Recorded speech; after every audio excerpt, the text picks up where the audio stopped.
evening. I'm Derek Fildebrandt, publisher of the Western Standard, and you're watching The Pipeline. Today is July 19th, 2023. I'm joined, as usual, by Western Standard opinion editor Nigel Hannaford. You have a good stampede? Excellent one, actually. Yes. Back in our suits. Back in our suits, yes. Back in a suit. The other stuff is all back to the dry cleaners now. Yeah. Put it away in the closet for a while. Well, yeah, that's right. Get all the muck off the bottoms of the jeans and so on. Yeah. One of those. Out of his cowboy kit, back into a suit, is Western Standard senior Alberta columnist Cory Morgan, who appears to need a haircut pretty bad today. Yeah, one thing at a time. I'm due for one. Yeah. Procrastination.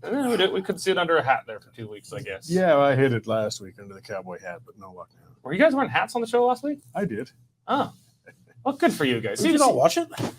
I always watch it if I'm not on it. If I'm not on it, it's not even worth watching, isn't it? Hey? I should have been less restrained if I'd have known he wasn't going to watch. Yeah. Joke's on you.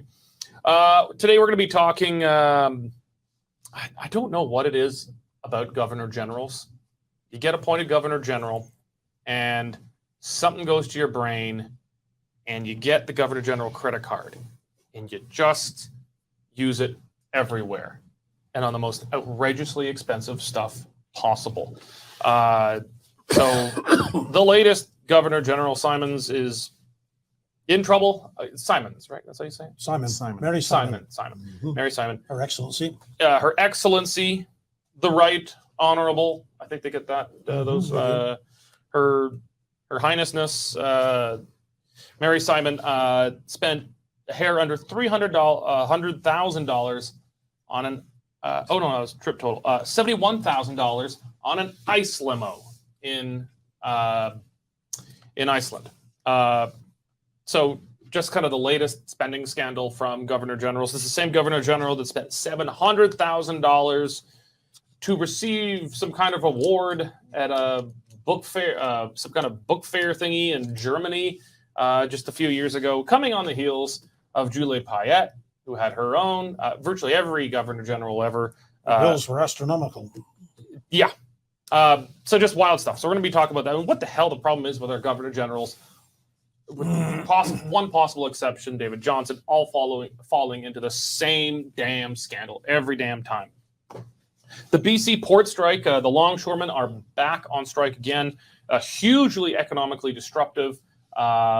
It's necessitated a recalling of Parliament now.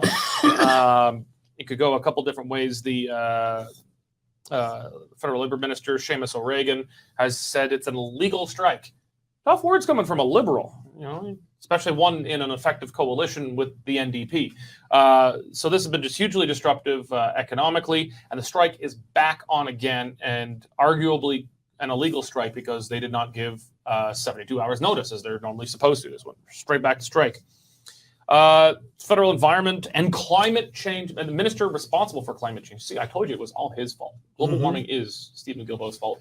We've got an interesting piece from our business reporter, Sean Polzer, who, kind of an exclusive scoop, where Gilbo has opened the door, potentially, to allowing Canadian exports of light natural gas to be counted as Canadian emission reductions. And so far, the Liberals have been very much opposed to that.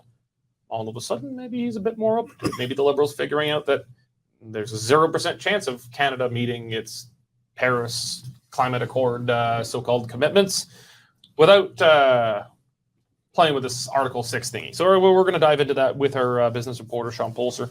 Sean was also going to be with us, though, for a story he had.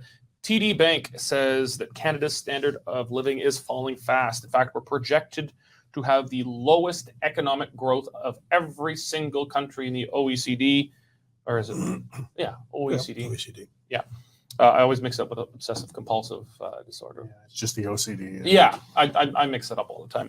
We're going to have the bottom of the pack, 36th or 38th, whatever it is, dead last in the next 30 years. Harrowing economic news. Before we get going, though, we got to thank my favorite sponsor, the Canadian Shooting Sports Association. I've been a member of the CSSA for more than a decade because I trust them as Canada's leading firearms rights organization. These guys have been fighting for your right to responsibly and safely own, purchase, and use firearms in Canada. Firearms owners need to stand together. If we don't stand together, Ottawa's going to have a much, much easier time than it already does in taking away our rightful property. If you're a gun owner in Canada, you don't freeload on the work of others who are paying their weight. You need to join in, become a member of the CSSA. Go to CSSA-CILA.org right now, or do what I and Corey do, just Google them and become a member and stand together with other firearms owners in Canada. Okay, so why do governor generals spend so royally? Even some governor generals that are remembered somewhat fondly, they've all, with one exception, that's why we have an asterisk on the title of this one, they all fall into this. Now, I think sometimes Canadians going to get a little nitpicky on spending scandals. We were chatting about this this morning. The Bev Oda orange juice scandal. What was it? $8, $10, or $12, whatever it was, or $18. I don't know. She had this very expensive, wildly expensive glass of orange juice, but she was at a conference at a swanky hotel, and sometimes these hotels they bilk you. And what are you going to do? Are you going to tell the minister you can't have a drink with your breakfast? You're stuck at this hotel. Canadians get a little nitpicky about this stuff sometimes, but sometimes it's rightful, and governor generals seem to do this all the time. Again, exception, at least that I can remember in my lifetime, David Johnson did seem to have it, but all our governor generals seem to fall into this. I guess, but maybe let's just start with this particular governor general spending scandal before we get into maybe more historically. $71,000 for the ICE limo. She could have bought a BMW and just left it in Iceland, and it still would have saved the taxpayers money relative to this. Or she could have bought, if she was really insistent on a limo, she could have bought a Dodge or Lincoln limo of 2012 and 2013 models. Are we just being too nitpicky on this one, Nigel? Is this another Bev Oda orange juice thing that we're blowing out of proportion, or does the Governor General really have something serious to answer for here? Well, yes, I think she does. And there's two things to it. First of all is the actual expense on the limousine. She had the thing locked up for 3 days, so it was available for 72 hours. And she was only 700 meters away. The hotel and the conference center were 700 meters away. Could walk it. I mean, we don't expect her to walk it. But at the same time, somebody made the decision that vehicle was to just be there for the whole time. And I can see how they would have come to that conclusion. But sometimes they come to the wrong conclusion, and she's not going to need it at 3 o'clock in the morning, so send the guy home. I don't know. If I'm Governor General and I'm on an all expenses paid trip to Iceland this time of year, I might need the ice limo at 3 o'clock in the morning. Well, you might, but I don't think Mary Simon, go out and see a geezer at 3 o'clock in the morning.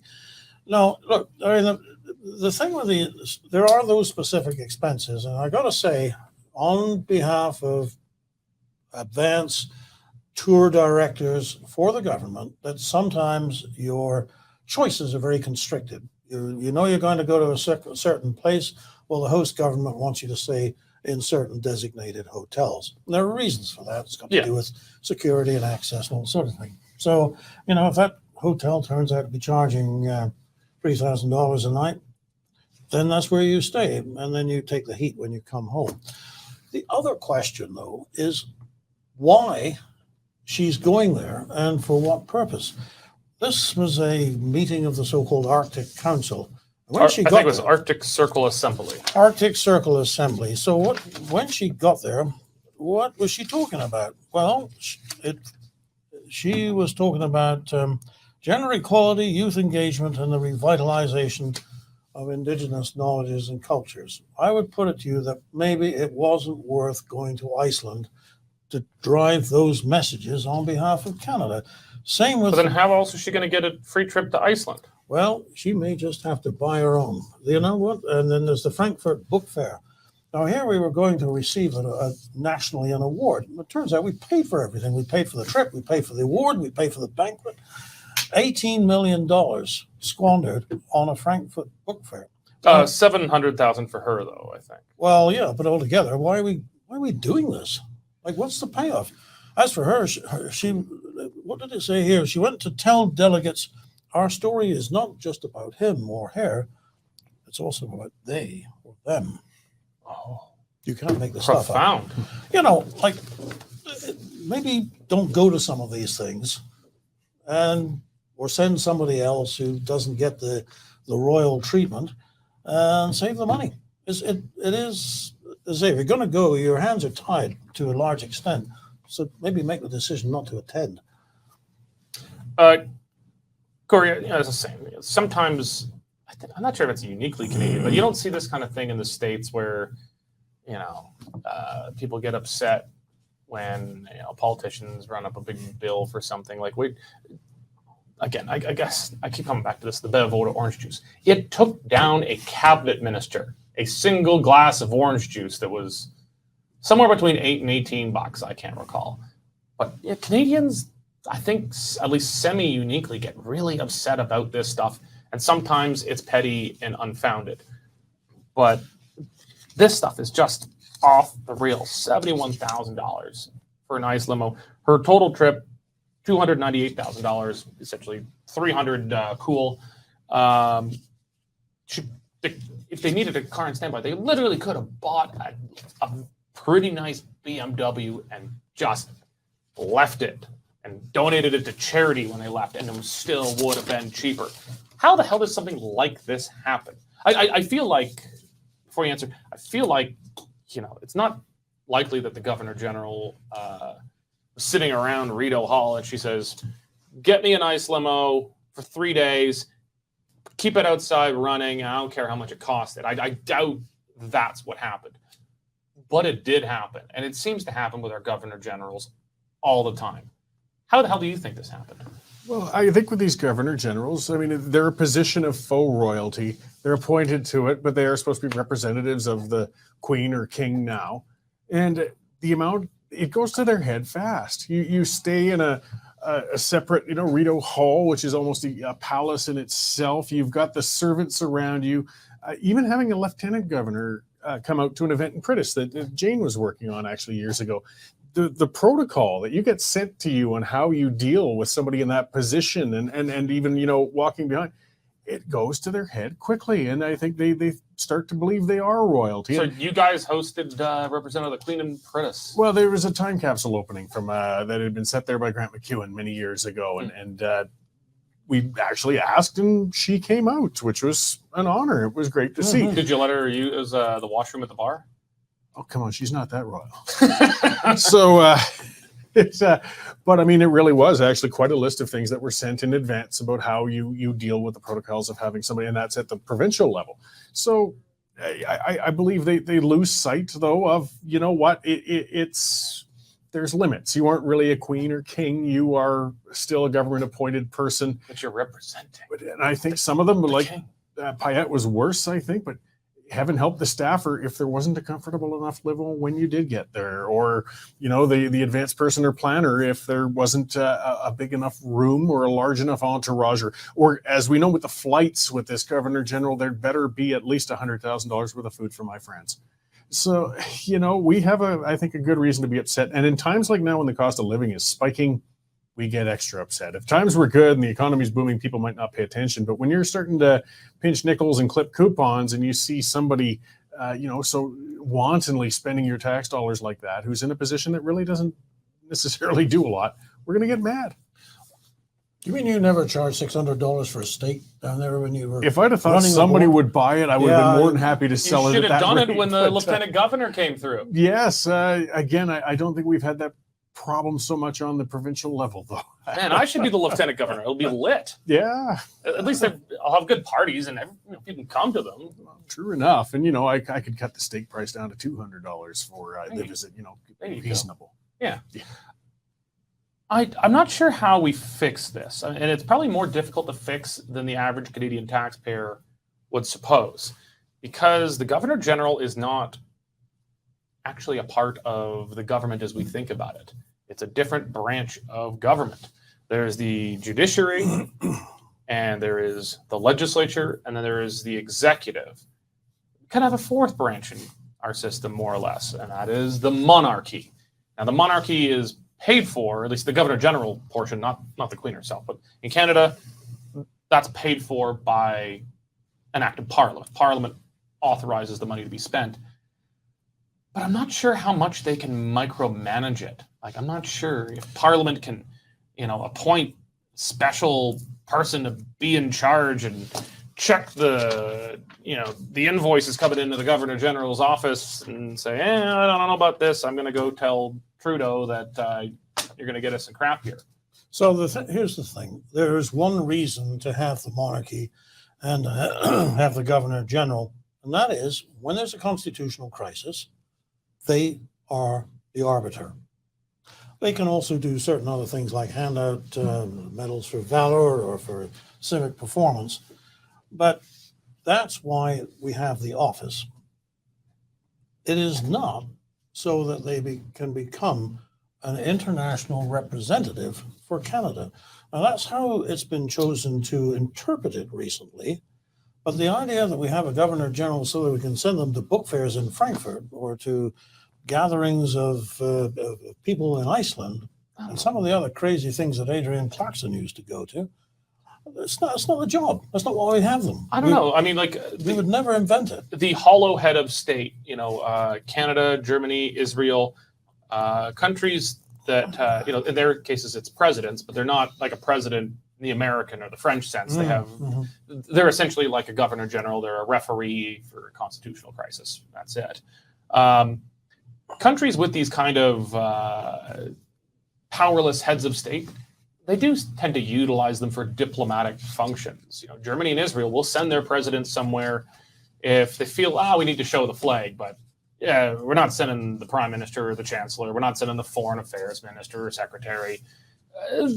This is done. And the Queen herself does play a diplomatic role. The Queen does travel. Certainly she does. But she was the Queen. She wasn't the two-dimensional cardboard cutout. The Queen isn't appointed by Parliament. So, it's a whole different ballpark. No, but she is used beyond her strict constitutional role as a referee.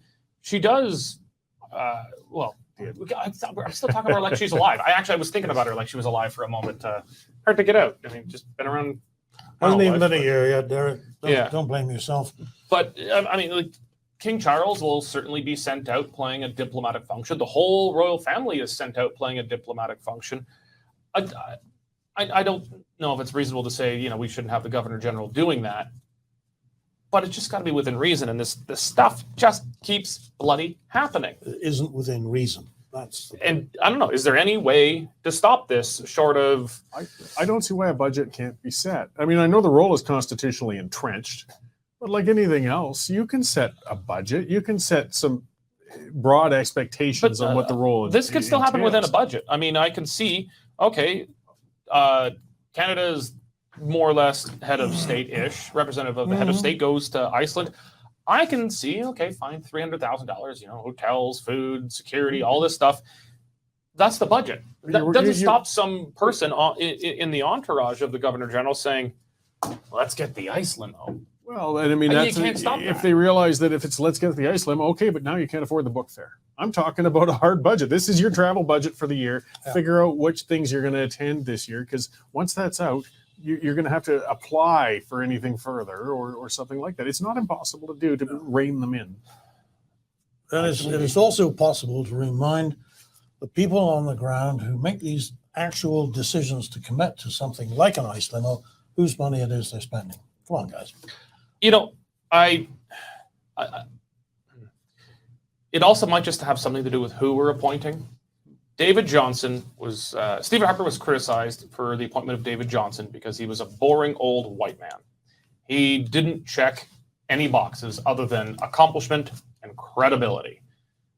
Something even the Liberals have recently conceded he did have until he was put in a role he shouldn't have had. But the Liberals have, I think, exclusively, at least under Trudeau, only ever, actually, and going back, Paul Martin and Chrétien, they appoint tokens. And I don't mean to take away from these people. They've all accomplished something, more than us in many cases. But, they're checking diversity boxes, not, for the most part, great accomplishments. And I don't know, maybe that has something to do with it, so that when they get there, they're overwhelmed. Many of them have just never had real David Johnson had real responsibility in his career. He got to the Governor General's office. Okay, it's more responsibility, but it doesn't necessarily overwhelm him because it's another rung up on the ladder. Whereas some of these people, like Michelle Jean, she was just the CBC Radio Canada reporter, and all of a sudden she's the Governor General. How do you expect her not to go crazy? Well, I guess she was recommended by Adrienne Clarkson, who had also been a CBC. Look, there's something in that too, by the way, that the corporate culture within the CBC is not parsimonious. I mean, they have expense accounts and they use them. So if that's the milieu in which you have worked for decades, and then they make you Governor General and say, by the way, is there an expense account? Oh yeah, you won't be short. They just carry on doing what they've always been doing. I think that was probably not Julie Payette's problem. I think she just liked to spend money. But those two Governors General and now Mary Simon, not out of the CBC, not out of a spending culture, but my father had a sort of a word of advice for young men contemplating marriage. You'll never satisfy a woman who is accustomed to nothing. And I think that, with the career path that Mary Simon has followed, she's never had it so good. Getting advice from Nigel. All right. We're going to turn it to the west. We're going to turn it to the west coast here. So the longshoremen working the BC ports on strike. Tremendous economic cost to this. They had, I guess, kind of union solidarity stuff where shipments diverted to the States. The longshoremen there would not unload it. So this was just blocking trade to and from the west coast of Canada. Hugely disruptive. They come to a deal. Strike is over. And yesterday evening, it's back on. Union rejects the deal and immediately goes back to strike. Federal Labor Minister Seamus O'Regan says it's an illegal strike because they didn't give enough notice. Now, they have given notice now, but they've already been out there doing it. Parliament's being recalled. I'm supposed to meet with an MP soon. Can't really happen now because they're all heading back to Ottawa. I guess we'll talk. It's obvious how disruptive it is. Maybe we'll talk more about the politics of it. This is going to really put, I think, some strain on the Liberals' quasi-coalition agreement with the NDP. Union dock workers in British Columbia. I mean, if the NDP can't get those guys on side, they're done. That's supposed to be bread and butter. Those kind of voters actually kind of go between Conservative and NDP, kind of skip the Liberal in the middle there. But the NDP have been adamantly opposed to any back-to-work legislation. This could take a few potential forms, but Parliament's coming back. That probably means back-to-work legislation. And the union gave Ottawa, especially the Liberals, which are keenly aware of the politics around this, gave them the excuse by engaging in what they've characterized as a illegal strike, wildcat strike.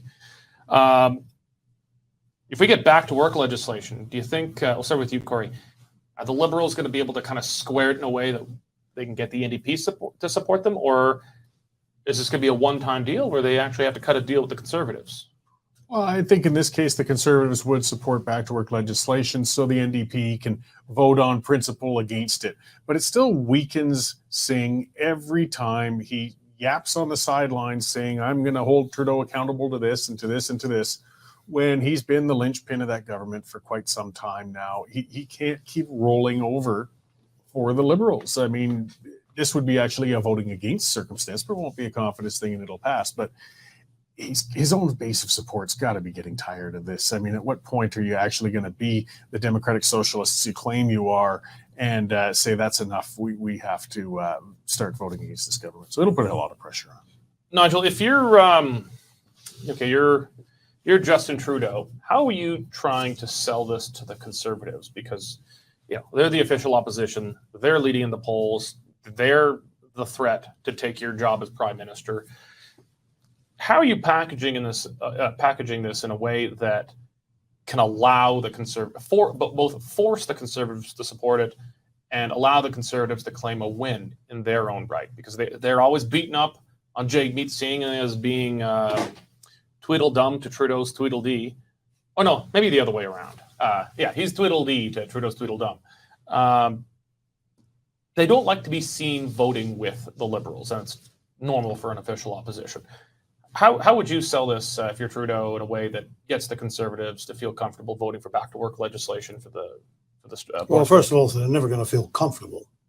All that they can really do is say that they recognize the enormous economic importance of that port and the trade that goes through it to the Canadian economy, and that they're above playing party politics with such a matter of national importance. And although Mr. Trudeau is the architect of his own misfortune and deserves to no longer be Prime Minister, in order to get the country moving again, I guess we can hold our nose and do this once. Now, I can't imagine. The thing is, it goes against the Conservative way of looking at life to let the unions win on this. I mean, what would the Conservatives do if they were the ones in office right now? Well, you'd bet they'd be fighting this tooth and nail, and they would take every action necessary to bring that port back into operation. So they really don't have much option, and they would then reserve most of their contempt for the NDP, where it would be well placed, I must say. All right, well, we're going to switch gears again here. We're going to bring in Western Standard business reporter Sean Polzer. Sean, you had a very, very interesting story. I think it was yesterday. Correct me if I'm wrong. Federal Environment Minister Stephen Gilbo, his office. Well, they told you something interesting. Maybe he's seeing the light. If you get my bad dad pun here. So far, Gilbo has been sort of the arch enemy of the oil and gas industry. Probably more or less still is. But he is probably keenly aware that his legacy as a green activist rests on Canada meeting its greenhouse gas emission targets. And this Canada's liquid LNG industry might be a part of it. Tell us about what their office told you. Well, he had a press conference via Zoom from Belgium last week, ostensibly to lay the groundwork for the COP28 conference that's coming up in November. And one of the issues that's going to be on it is this Article 6 from the Paris Accord. And so I got cut off on the press release. They didn't take my question, and I wasn't exactly sure why. So I followed up by email and basically just asked, do you support the notion of using LNG to reduce emissions in other countries abroad, that burn coal for electricity, the way that Premier Danielle Smith has been suggesting all along. And, we had a little bit of back and forth, and, they promised me that they were going to give me a substantial response. And on Tuesday, they did. And it was pleasantly surprising. The government said that, yes, there is a role for, not LNG specifically, but for Article 6 to help other countries reduce emissions, and while doing so, reduce our own. So progress is measured in small steps. So, I thought that was fairly somewhat positive. I'll start with you, Corey. It's a very small step, and it's still just words in an email from his office. We haven't heard it come from his lips yet. I'm sure he'd be gritting his teeth while speaking it that Canada's LNG industry might have some role. We got to expand the industries to export, because it actually will reduce greenhouse gas emissions. This is something that the hardcore green activists just refuse to admit, but it is factually established. There's no way around it. It's better from a greenhouse gas emissions perspective if Canada, Alberta, exports LNG to another country that was burning coal. We get them then burning LNG, which is, much less in emissions. But to hear them admit it now, this is something that Daniel Smith has been talking about, Scott Moe has been talking about, Pierre Poilievre has been talking about, and hearing it come from Stephen Guilbeault's office, that surprises the hell out of me. What do you think? Is this just that they're like, no matter how much we strangle the industry, it's still not going to be enough to meet our targets, and I want to be remembered as the environment minister that got us to meet the targets, so whatever we have to do to meet the targets, even if it grudgingly helps Alberta and LNG, we're going to do.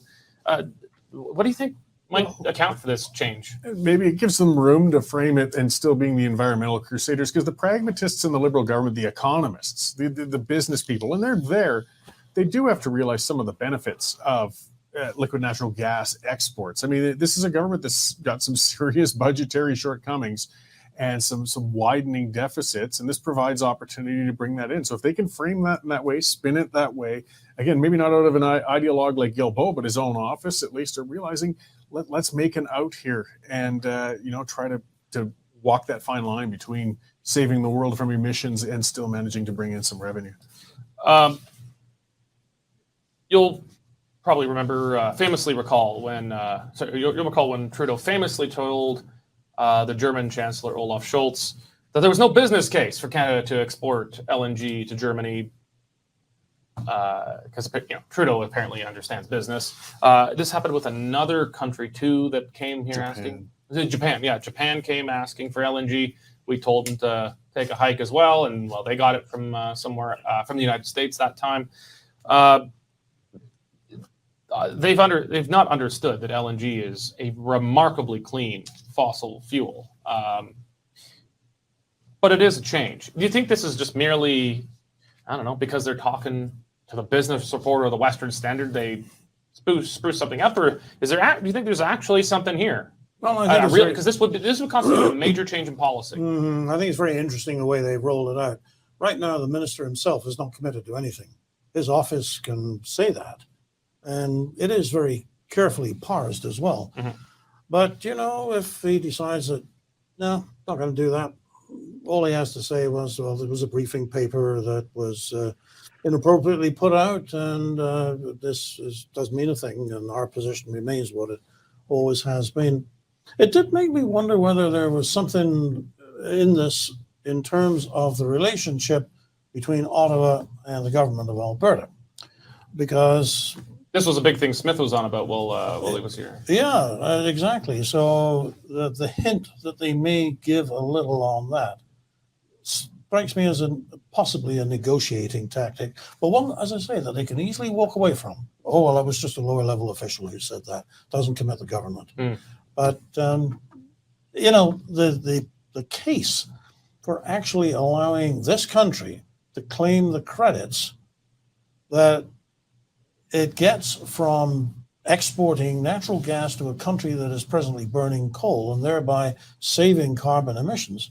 I mean, the logic is supreme. It's a wonderful idea. It's recognized as such in the Paris Agreement. That's why there's an article in it dealing with it. Mm-hmm. So is this a softening in the federal position? Time will tell, I guess, but it certainly opens the possibility. They're not committed to anything yet. This is just a civil servant saying this. Sean, how big a deal is this to you? Do you think this is just peon in the government, trying to be nice to you, or do you think this signals a potential shift in policy? Well, I don't think it signals a potential shift in policy in the sense that it's something that they can't really walk away from, because a lot of Guilbeault's work, Minister Guilbeault, is on the international front. So dealing with the COP conferences and dealing with the UN and doing those kinds of, he's almost got a diplomatic role. And Article 6 was a major part of, I believe it was COP26 in Scotland. It was agreed to by a lot of countries, like 80 or 90 countries. A lot of them were countries that would have had no way of reducing emissions to the levels that they would require on their own. And this has always been kind of a policy plank of Mr. Guilbeault's. So even though they parsed it pretty carefully, I got the sense that it was something that they just could not say no to, but they they qualified it with a lot of kickers, which is that the country that would be receiving the LNG would have to agree to essentially hand over those emissions credits that they would generate from burning the LNG to Canada, so that they don't get double counted. And these are going to be issues that are going to be coming up at COP28, basically on how this implementation of, there's like 9 paragraphs in the clause. So the question of how the implementation of these particular clauses would work, how they would be accounted for, how the credits would be transferred, to what standard are they, there has to be like engineering standards and technical kind of standards and all that as well. So, and he was also careful to say that they are not specific to any one technology. So, the government of Canada supports it broadly in general, but they didn't go so far as to say that they actually support the export of LNG specifically. Okay, well, we're going to have to, I guess we're going to have to wait for that. I don't have my hopes up terribly high, but who knows? Governments have changed their minds before. Sean, we're going to keep you around. You have another story out. Of course, it's you because you're, as our business reporter here. TD Bank saying that Canada's standard of living is falling fast, projected to be dead last in the OECD by 2060. Now, I don't think that was the lowest standard of living in the OECD, if I'm reading it correctly. That was lowest growth in GDP per capita relating to standard of living. Am I getting that right? Yeah, you are. So basically, the gist of the report is that GDP growth is growing, and Canada has recovered remarkably well since the end of the pandemic. But a lot of that is due to high levels of immigration. So what's happening is that even though the economy is growing, it's actually kind of growing at a slower pace when you factor in the head count. So they come up with this number, GDP per capita. And on that basis, Canada is trailing pretty much everybody in the G7, the G20, and especially the United States. And the bottom line conclusion is that GDP per capita is going to be the lowest in the OECD, which I believe is about 37 nations, and those would basically be the developed economies in the world. I think it was. I'm not sure if it was just the Wall Street Journal, if the Wall Street Journal was quoting someone, but they said, Canada's utter lack of commitment to military spending and defense in NATO should get us kicked out of the G7 to be replaced by Poland, because Poland plays a bigger role. They spend more than twice as much as us on a per capita level on defense. And now even with standard of living falling, God, can you imagine a world where Poland is a wealthier, more prosperous place? Poland, for God's sakes. They eat beets. Where Poland is leading Canada in standard of living. It's hard to fathom, but I suppose this is where the numbers are pointing, and a lot of things can happen in the meantime. Events always seem to... Let's not pick on the Poles. The Poles have had a tough life, and they fought valiantly for as long as they could during the Second World War, and then they resisted communism and finally kicked the communists out in the late 80s. If they are doing well, they deserve to. But if a former communist state that was poor even before communism could potentially overtake us, then we're doing something wrong. We are doing something wrong, and the first thing that's wrong is that the government that we have now doesn't value the military. It does not, at least for any military capabilities that it has or ought to have. They don't respect the history.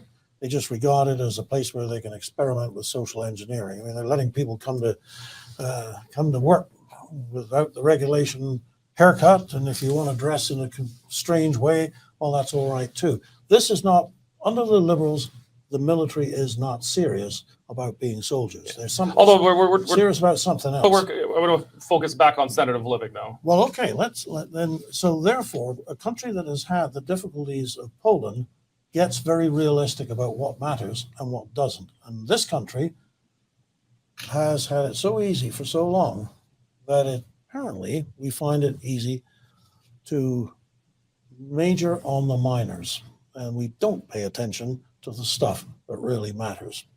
And that's why there's lots of countries who, like Poland, are doing a lot better than Canada because they pay attention to the real thing. Cory, there's a lot of hard evidence now pointing towards unsustainable levels of immigration contributing towards this. Canadians are broadly pretty pro-immigration, but there are stress levels that accompany it. We can, we've seen what happens in Europe, where you just have trouble assimilating people. If it constitutes too high a percentage of the population coming in, you have to have a percentage that can be assimilated in a reasonable amount of time. There's also the economic constraints, strains on your welfare, strains on your health care, because often some immigrants get successful pretty quickly, but often it's the second or third generation before they're a net contributor to the tax base. But then there's housing, and that is an immediate crisis. The housing crisis in Canada is, well, there's a lot of reasons for it, but one is these massive record levels of immigration now that's creating a housing crisis even in mid-sized cities in Canada, which is contributing now, I think, towards, in a very real way, towards the standard of living issues that we're facing. Do you think there's a political appetite for reducing immigration in Canada? Because Canadians in polls are pretty consistently pro-immigration. Not everybody, obviously, but clear majorities are, and there's multi-party consensus. There could be some appetite to reduce it a bit because the economic case is looking that way. But due to the pyramid scheme nature of Canada and our social programs, we got to keep hauling them in to pay for our older generations that are in. What we're doing, though, is everything wrong. We're so resource rich. We are loaded with an abundance of raw resources, and we're shutting them in. We've got a government obsessed with shutting down our most productive industries, whether it's forestry, oil, gas, mining, agriculture, and dumping money into battery plants that nobody bloody wants. This sounds like the media. So, yes, exactly. They're going to dump money into the guys losing, and they're going to do their best to kill the guys winning. So sustainability, a term they love using, they won't apply it to economics, and we are going down a terribly bad road. As Nigel says, Poland understands what's important and what isn't. They aren't going to shut down their prime industries and go into some woke garbage. And that's what we're doing here. And we've got a time bomb economically right now, and it's showing. We're starting to see the warnings right now. It's just whether people are going to pay heed to it. Last word to you, Sean. Well, the report was pretty clear that economic growth doesn't necessarily translate into standard of living. And as far as immigration goes, I think it comes back into that integration question, not so much socially, but economically. You have a lot of overqualified people working in underqualified jobs, and it's just not generating the value that should be there, per head in terms of productivity and how best to take advantage of this resource. All right. Thank you, Sean. Well, we're going to wrap it up there. Before we go, though, I want to make a special appeal to you. You probably heard us ranting about Bill C-18. This is the latest attempt by the federal government to prop up the dead or dying legacy media and control the rest of the media. This is going to have the Western Standard completely cut off of Facebook any day now, and very possibly cut off of Google. It's going to be very difficult for you to reach us. It's critical that you sign up as, we hope, a member, but at the very least, just sign up for our free email newsletter. Go to westernstandard.news, sign up at the very least for the newsletter. We hope you become a member and contribute to what we're doing. The Western Standard has refused to date to take the media bailout. Now the federal government's passed C-18, knowing what it's going to do, and they're promising new bailouts for the media if Facebook and Google follow through on their threats to kick us off, because they don't want to pay us for doing us a favor here. So we need you to become a member and support our work. If we don't have the membership base necessary or the advertising base necessary, we're left with the options of either closing down or taking government money. I would rather just grow with you. So please go to westernstandard.news, sign up for the newsletter, and if you can, become a member. It's only $10 a month or $100 a year. And while I know money's tight for a lot of folks, it's a lot cheaper in the long run than having to rely on the CBC. Thank you very much for joining me. God bless. The current Lethbridge feed grain prices are as follows. Cash barley is steady at $4.35. Feed wheat is also steady at $4.20. And corn is up $5 at $401 per ton. In the milling wheat markets, September Minneapolis futures jumped 59 cents at $7.30, with local hard red spring bid for July movement at $10.50 per bushel. In the oilseeds, nearby canola futures increased $18 at $851.40 per ton, with delivered values for August movement at $19.53 per bushel. In the pulse markets, nearby red lentil prices are trading at 34 cents per pound, and yellow peas remain at $11.50 per bushel. In the cattle markets, August live cattle are lower 57.5 cents at $180.70 per hundredweight. I'm David Lee at Marketplace Commodities, accurate real-time marketing information and pricing options. Canadian Shooting Sports Association. Without the CSSA, our gun rights would have been taken long ago. These guys are on the front lines helping to draft smart and intelligent firearms regulations and legislation in Canada, and more importantly, educating the public about how we keep guns out of the hands of the wrong people. To become a member, it's absolutely worth every penny. You could become a Western Standard member for just $10 a month or $99 a year for unlimited access